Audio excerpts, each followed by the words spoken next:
Did you know that New York City is home to over 6,000 high-rise buildings? That's more than any other city in the United States. But here's the crazy part. Every single one of those buildings tells a story. A story about ambition, innovation, and sometimes even a little bit of drama. And today, we're going to uncover those stories together. Welcome to the ultimate journey through the history of architecture in New York City. By the end of this video, you'll see this iconic skyline in a whole new way. And who knows, you might even impress your friends with some fun facts at your next dinner party. Now I know what you're thinking. Architecture? Isn't that just fancy buildings? Well, yes and no. Architecture is so much more than bricks and mortar. It's about the dreams of the people who built them, the challenges they faced, and the legacy they left behind.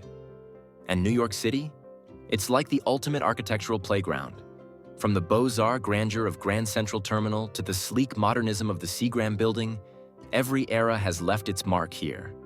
So, whether you're a history buff, an architecture nerd, or just someone who loves a good story, this video is for you.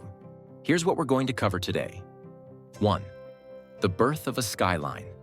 How New York became the city of skyscrapers. 2. The architectural eras, from Beaux-Arts to Brutalism 3.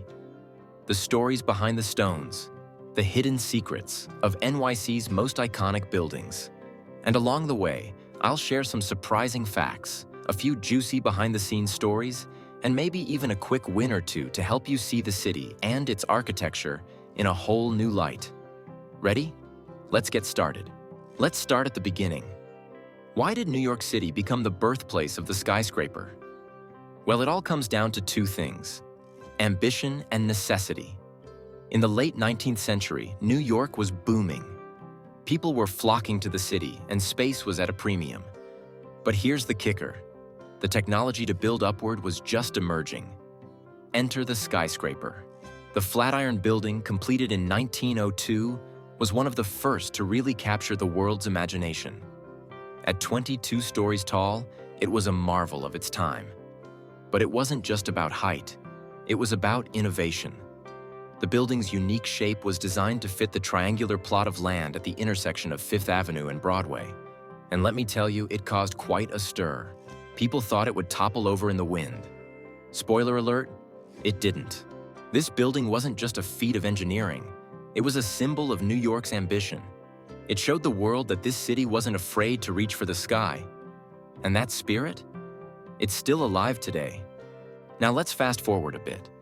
As New York grew, so did its architectural styles. Each era brought something new to the table, and today, we're going to explore three of the most iconic: Beaux-Arts, Art Deco, and Brutalism. First up, Beaux-Arts. This style is all about grandeur and elegance. Think sweeping staircases, intricate details, and a whole lot of drama. And nowhere is that more evident than here at Grand Central Terminal. Opened in 1913, this building was designed to impress. From the celestial ceiling in the main concourse to the iconic clock at the center, every detail was carefully thought out. But here's the thing. It wasn't just about looking pretty. Grand Central was a hub of innovation, with underground tracks and ramps that revolutionized how people moved through the city. Next, we have Art Deco. This style emerged in the 1920s and 1930s, and it's all about glamour and modernity. The Chrysler Building is the perfect example. With its sleek lines, stainless steel spire, and intricate ornamentation, it's like a love letter to the machine age. Fun fact, the spire was actually assembled inside the building and then hoisted to the top piece by piece. Talk about a high-stakes puzzle. And then there's Brutalism.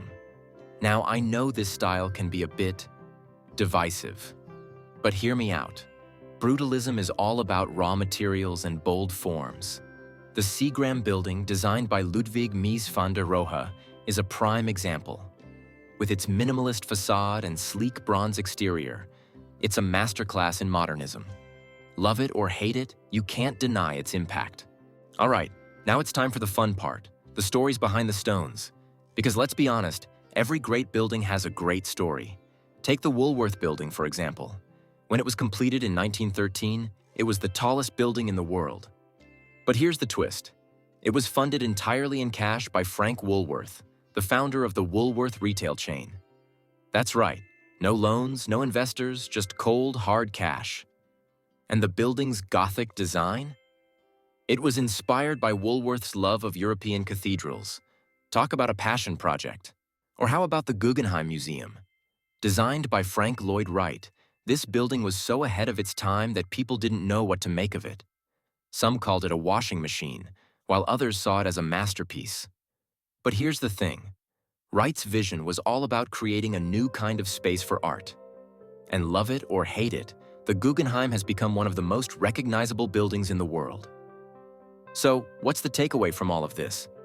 Well, the history of architecture in New York City is more than just a collection of buildings. It's a reflection of the people, the dreams, and the challenges that shaped this incredible city.